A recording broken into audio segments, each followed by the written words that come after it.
ప్రార్థన చేసుకుందాం. ఈరోజు ఫస్ట్ టైం వచ్చిన వాళ్ళు ఎవరైనా ఉంటే ఒకసారి లేచి నిలబడండి. ఈరోజే ఫస్ట్ టైం ఇక్కడికి వచ్చిన వాళ్ళు ఎవరైనా ఉంటే ఒకసారి లేచి నిలబడండి.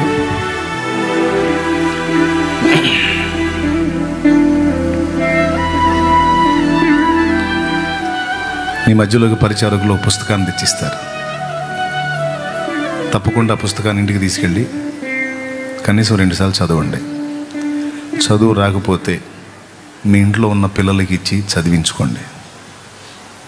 న్యూస్ పేపరు పైన బొమ్మలు చూసారే, అబ్బాయి ఇదేందో చదువురా అనిస్తావే, అట్లా ఈ పుస్తకాన్ని చదివినోడు దీవించబడతాడు, విన్న నీవు దీవించబడతావు.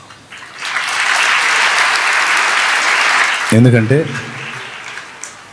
నీ ఆత్మకు రక్షణకరమైనటువంటి విషయం అందులో రాయబడి ఉంది. నిన్ననే మనుషులు విమర్శించే మనుషులకు సమాధానం ఏం చెప్పాలో అందులో ఉంటుంది.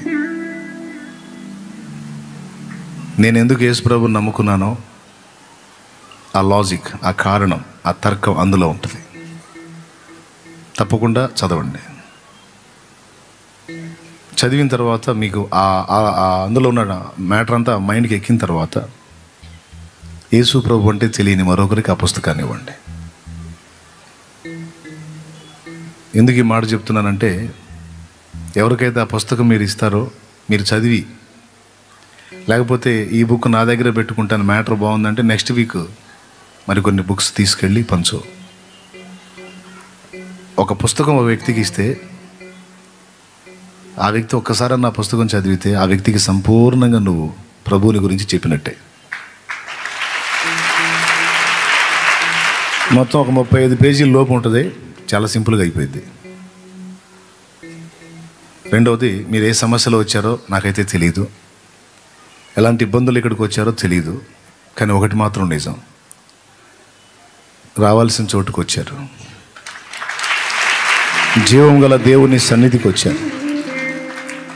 నిజమైన దేవుడు అనడానికి యోగ్యుడు ఎవరైతే ఉన్నారో ఆయన దగ్గరకు వచ్చారు.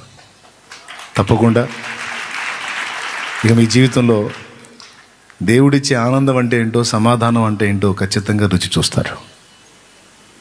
అయిపోయింది. యేసయ్య సన్నిధికి వచ్చావు కదా, ఇక ఆయన నీ తోడుగా నిలుస్తాడు.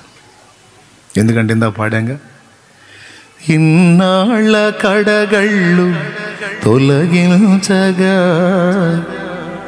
ఇన్నేళ్ళ కన్నీళ్ళు తుడిచేయగా, యేసయ్య నిలిచాడు నీ తోడుగా. ఆయన సన్నిధికి వచ్చావు, ఇక ఆయన సమాధానం నీ హృదయంలో ప్రారంభమైంది.